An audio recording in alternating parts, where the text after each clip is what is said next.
அன்பான உறவுகளுக்கு வணக்கம். இந்த நாள் நல்லது நாளாக அமைய வாழ்த்துக்கள். அதோட நாட்டில் வந்து அதிகமான மழை இந்த 2 நாளாக பெஞ்சிட்ருக்குது. அதன் மூலமாக நிறைய பேர், நிறைய கிராமங்கள், நிறைய மக்கள் பாதிக்கப்பட்டுருக்குறாங்க. அதேபோல் ஒரு சில உயிரிழப்புகள் ஏற்பட்டிருக்குது. ரொம்ப கவலையாக இருக்குது. நாட்டில் மழை பெஞ்சாலே ரொம்ப பயமாக இருக்குது. ஏன்னா ஒரு காலத்தில் மழை பெஞ்சா நிம்மதியாக சந்தோஷமா அப்பா மழை பெய்யுது பேசாமல் இருக்கலாம் அப்படின்ற மாதிரி. ஆனால் இப்போ மழைனாவே உண்மைக்குமே ரொம்ப பயமாக இருக்குது. என்ன நடக்கும் ஏது நடக்கும் பயந்துட்டுருக்குறோம். இதில் வந்து இயற்கையாக பெய்கிற மழையை நம்ம எதுவுமே செய்ய முடியாது, கட்டுப்படுத்தவோ எதுவுமே செய்ய முடியாது. ஆனால் மழை நிச்சயமாக பெய்யும்னு எங்களுக்கு தெரியும். ஆனால் அந்த மழை தண்ணி ஓடுறதுக்கான வழிகள் தான் இப்போ இல்லாமல் தடைப்பட்டிருக்கு அப்படின்னு சொல்லலாம். ஏன்னு கேட்டால் இப்போ வந்து முக்கியமாக மலைநாடுகள், அதாவது எங்களோட மத்திய மலைநாட்டு பிரதேசங்களில் அதிகமான இடங்களில் வந்து மழை நீராக இருக்கலாம், வெள்ள நீராக இருக்கலாம், கடந்து போகிற, அதாவது வடிந்தோடக்கூடிய வசதிகள் நிறையவே இருக்குது. ஆனால் இப்போ அந்த வசதிகள்லாம் எதுவுமே இல்லை. அதுக்கான காரணம் நாம் வந்து மழைநீர் ஓடுறதுக்கான வழி இல்லாமல் நம்ம எல்லாமே அங்கன வீடு கட்டுறதும், விவசாய தோட்டம் செய்கிறதும், நிறைய பில்டிங் பண்ணுறதும், இல்லாட்டி இப்போ ஆறு அப்படிங்கிற ஆறுக்கு வந்து ஒரு குறிப்பிட்ட பெரிய ஒரு ஆறாக இருக்கும். ஆனால் இப்போ வந்து ஆற்றோரத்தில் ஆறை மறித்து ஆறை சின்னதாக்கிட்டு நம்ம மரக்கறி தோட்டம் போடுறதும், இல்லாட்டி வீடு கட்டுறதும், ஏதோ ஒன்று செஞ்சுட்டு போகிறோம். அப்போ இயற்கையாக பெய்கிற அதிக மழை வந்து போகிறதுக்கு வழி இல்லாமல் தான் நம்மளோட ஊருக்குள்ளேயும் வீட்டுக்குள்ளேயும் வந்து பெரிய கஷ்டமாக இருக்குது. உண்மைக்கு ஆச்சரியமாக இருக்குது, எப்படி இதெல்லாம் நடக்குது அப்படின்னு கூட யோசிக்க தோணுது. அதனால் நம்ம வந்து என்னதான் இருந்தாலும் மழை நீருக்கு வந்து நம்ம ஓடுறதுக்கு வழிவிடணும். இது இயற்கையோட செயல். அப்போ நம்ம இயற்கையை தடுத்து நிறுத்துகிற மாதிரிக்க நிறைய பேர் யோசிக்காமல் பண்ணிடுறோம்.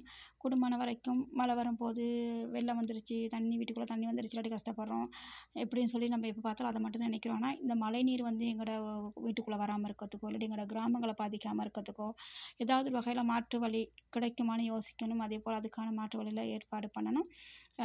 பெரிய பெரிய இடங்களில் பெரிய பெரிய ஆறுகள் நம்மளால் எதுவும் செய்ய முடியாது. சின்ன சின்ன விஷயங்கள் இப்போ பார்த்தீங்கன்னா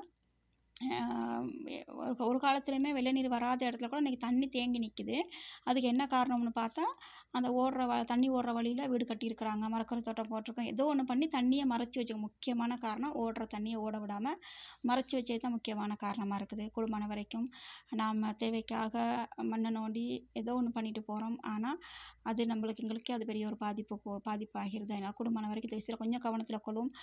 உதாரணத்துக்கு பார்த்தீங்கன்னா, முந்தியெல்லாம் பார்த்தீங்கன்னா நம்ம எல்லாமே லயத்தில் நிறைய பேர் லயத்தில் இருந்து வாழ்ந்து வந்தோம் இல்லையா. லயத்தில் பாருங்கள், லயத்தை சுற்றி அந்த கான் இருக்கும். அந்த கானும் சின்ன கானாக இருக்கிறது கொஞ்சம் பெரிய கானாக இருக்கும். ஏன்னா இந்த 8 காம்பரம் 9 காம்பரம் வைக்கிற டபுள் சைட்டுக்குள்ள 16 17 குடும்பம் வருது இல்லையா. அப்போ அவ்வளோ அந்த பெரிய லயத்துக்குள்ளே தண்ணி அளவுக்கு எவ்வளோ தண்ணி வரும், மழை டைமில் எவ்வளோ தண்ணி வரும், அந்த தண்ணி அளவும் தாராளமாக ஓடுறதுக்கு தான் பெரிய கான். அந்த கான் அதோட முடியாமல் தொடர்ந்து ஏதோ ஒரு வகையில் இந்த தண்ணி வந்து இந்த லயத்துக்கு முழுக்க பாதிக்காமல், அதே மாதிரி வேறு எங்கேயும் பாதிக்காத அளவுக்கு பெரிய கான் போட்டு அந்த மாதிரிக்கு அந்த காலத்திலேயே வெள்ளக்காரன் காலத்திலேயே அதை செஞ்சு வச்சுருந்தாங்க, நமக்கு தெரியும். ஆனால் இப்போ பார்த்தீங்கன்னா நிறைய இடங்களில் முக்கியமாக லயத்தில் பார்த்தா காணே இல்லை. ஏன்னா நாகரிகத்துக்காக கானெல்லாம் மூடிட்டு சின்ன ஒரு குட்டி லைன் ஒன்று அவுட் லைன் ஒன்று வைக்கிறாங்க. வர்ற தண்ணி ஓடுறதுக்கு வழி இல்லை. அந்த சின்ன குட்டி லைனே நம்ம குப்பையை போட்டு எதையாச்சும் போட்டு அதுவும் பிளக் ஆகிடுது. அப்போ தண்ணி வந்த தண்ணி வீட்டுக்குள்ளே வந்துருச்சு, செவுறு ஊறுது, செவுறு இடிஞ்சு விழுந்துருச்சு, இப்போ புலம்பிகிட்டு இருக்கிறோம். அதனால் கூடுமான வரைக்கும் இது ஒரு சின்ன விஷயம் தான். இருந்தாலும் இதை கூட கொஞ்சம் சரி செஞ்சோம்னு சொல்லி சொன்னால் ஏதோ பெரிய அளவில் பாதிக்காட்டி ஒரு சின்ன விஷயங்களை சரி நம்ம எங்களை பாதுகாத்துக்கொள்ளலாம், ஒரு குடும்பத்தை சரி பாதுகாக்கலாம்னு நான் நினைக்கிறேன். நன்றி. இதுக்கு நம்ம முக்கியமாக நாமளும் எங்களால் முடிஞ்ச முயற்சிகளை முன்னெடுப்போம்னு கேட்டுக்கொள்கிறேன். அதே போல் நிறைய பேர் கஷ்டப்பட்டு ரொம்ப கவலையாக இருக்குது பார்க்குறதுக்கு. அதே போல் உயிரிழப்பு ஏற்பட்டிருக்கு. அவங்களுக்கு என்னுடைய ஆழ்ந்தாங்க. இனிமேலும் இப்படி நடக்காமல் இருக்குது.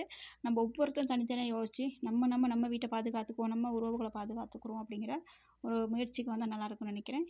நன்றி உறவுகளே.